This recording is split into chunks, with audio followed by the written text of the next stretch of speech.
అందరికీ స్వాగతం. మనం ఎంతో ఇష్టపడి కొనుక్కున్న ఒక వస్తువు సరిగ్గా పనిచేయకపోతే ఎంత చిరాగ్గా ఉంటుందో గదా. మరి అలాంటి సమయంలో మన హక్కుల్ని ఎలా కాపాడుకోవాలి?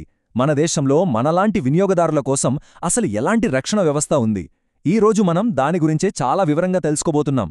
ఈ సమాచారం మీకు నచ్చుతుందని, ఉపయోగపడుతుందని ఆశిస్తున్నాను. దయచేసి ఈ వీడియోని లైక్ చేసి ఛానల్కి సబ్స్క్రైబ్ చేసుకోండి.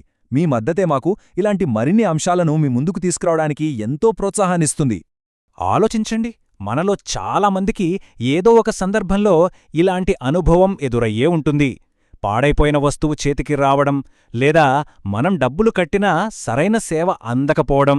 అప్పుడు ఏం చెయ్యాలో తెలియక, ఎవరికి కంప్లైంట్ చెయ్యాలో అర్థంకాక చాలా ఇబ్బంది పడతాం. మరి ఆ ప్రశ్నలన్నిటికీ సమాధానమేంటో ఇప్పుడు చూద్దాం. ఆ సమాధానమే ఈ వినియోగదారుల కమిషన్లు. వీటిని 2019లో వచ్చిన కొత్త వినియోగదారుల పరిరక్షణ చట్టం కింద ప్రత్యేకంగా ఏర్పాటు చేశారు. అంటే ఇవి కేవలం మనలాంటి వినియోగదారుల సమస్యల కోసమే పనిచేస్తాయి. ఇవి సాధారణ కోర్టులంత కఠినంగా ఉండవు. అందుకే వీటిని పాక్షిక న్యాయ వ్యవస్థ అంటారు. మనం సాధారణంగా వీటిని కన్జ్యూమర్ కోర్టులు అని పిలుచుకుంటాం. అయితే ఈ సిస్టమ్ ఎలా పనిచేస్తుంది? ఇది చాలా సింపుల్. మొత్తం 3 లెవెల్స్ ఉంటాయి. మొదటిది మనకు సబ్సే దగ్గరగా ఉండే జిల్లా స్థాయి, ఆ తర్వాత రాష్ట్ర స్థాయి, ఇక చివరిగా దేశం మొత్తానికి ఒకే ఒక్క జాతీయ స్థాయి కమిషన్. ఇప్పుడు మనం ఈ మూడింటి గురించి ఒక్కొక్కటిగా వివరంగా తెలుసుకుందాం. అసలు మనకు ఈ ప్రత్యేకమైన కోర్టులు ఎందుకు అవసరం? ఎందుకంటే మనకు తెలుసు, సాధారణ కోర్టులలో కేసులు వేస్తే తీర్పు రావడానికి సంవత్సరాలు పడుతుంది. కాని ఇక్కడ అలా కాదు. వినియోగదారుల సమస్యలను వీలైనంత త్వరగా, సులభంగా పరిష్కరించాలన్నదే ఈ వ్యవస్థ యొక్క ముఖ్య ఉద్దేశ్యం. సరే, మన ప్రయాణంలో మొదటి స్టెప్లోకి వెళ్దాం. ఒక వినియోగదారుడుగా మనకు సమస్య వస్తే మనం మొదట వెళ్లాల్సింది ఎక్కడికి? అదే, ఈ వ్యవస్థలో మొదటి మరియు అత్యంత ముఖ్యమైన అంచె జిల్లా కమిషన్. దీనిలో ఉన్న అతిపెద్ద సౌలభ్యమేమిటంటే ఇది ప్రతి జిల్లాలో ఉంటుంది. అంటే న్యాయం కోసం మనం వేరే ఊరికి వెళ్లాల్సిన అవసరం లేదు. మన జిల్లాలోనే మన సమస్యను చెప్పుకోవడానికి ఒక వేదిక ఉంటుంది. దీనివల్లే ఇది అందరికీ అందుబాటులో ఉంటుంది. ఇక్కడ మనం ఒక ముఖ్యమైన విషయం గుర్తుపెట్టుకోవాలి. అదేంటంటే, మనం కొన్న వస్తువు లేదా పొందిన సేవ విలువ 50 లక్షల రూపాయల లోపు ఉంటే మన ఫిర్యాదును నేరుగా ఈ జిల్లా కమిషన్లోనే ఫైల్ చేయొచ్చు. 2021 నిబంధనల ప్రకారం ఈ లిమిట్ని సెట్ చేశారు. ఒకవేళ మన కేసు విలువ 50 లక్షల కంటే ఎక్కువగా ఉంటే అప్పుడెలా? లేదా జిల్లా కమిషన్ ఇచ్చిన తీర్పు మనకు నచ్చకపోతే? అప్పుడు మనం ఈ వ్యవస్థలో నెక్స్ట్ లెవెల్కి, అంటే రాష్ట్ర కమిషన్కు వెళ్ళాలి.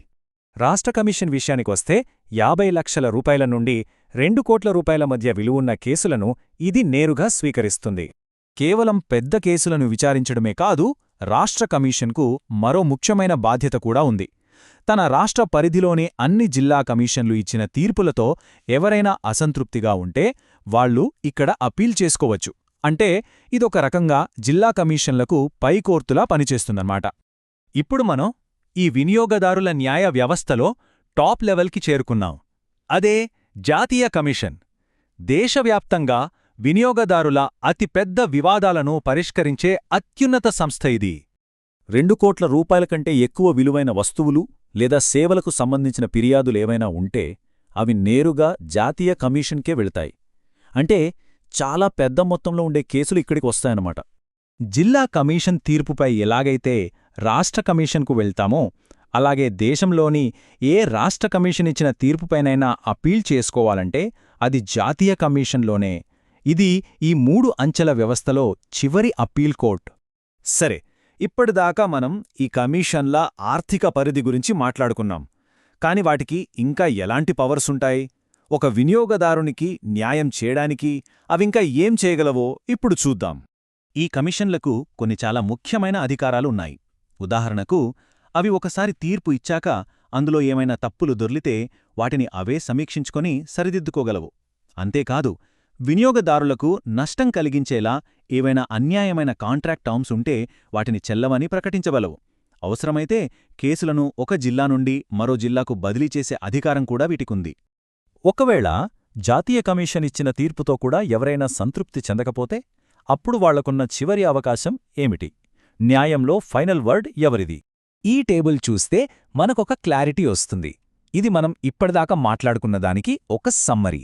జిల్లా కమిషన్ 50 లక్షల వరకు, రాష్ట్ర కమిషన్ 50 లక్షల నుండి 2 కోట్ల వరకు, ఇక జాతీయ కమిషన్ 2 కోట్లకు పైబడిన కేసులు. ఈ నంబర్లను గుర్తుపెట్టుకోవడం చాలా ముఖ్యం. సో ఈ 3 అంచెల వ్యవస్థను దాటిన తర్వాత చివరి అప్పీల్కున్న ఒకే ఒక్క దారి మన దేశ అత్యున్నత న్యాయస్థానం. జాతీయ కమిషన్ ఇచ్చిన తీర్పును సుప్రీంకోర్టులో మాత్రమే సవాలు చేయగలరు. ఇదంతా బాగానే ఉంది. పేపర్ పైన ఈ వ్యవస్థ ఇంత పక్కాగా కనిపిస్తోంది కదా. కాని నిజంగా ఒక సామాన్య వినియోగదారుడికి ఇది ఎంతవరకు అండగా నిలుస్తోంది? వాస్తవంలో దీని ప్రభావం ఏ స్థాయిలో ఉంది? ఈ 3 అంచెల వ్యవస్థ నిజంగా సగటు వినియోగదారుడికి సాధికారత కల్పిస్తోందా లేదా? ఈ ప్రశ్న మీ ఆలోచనకే వదిలేస్తున్నాను.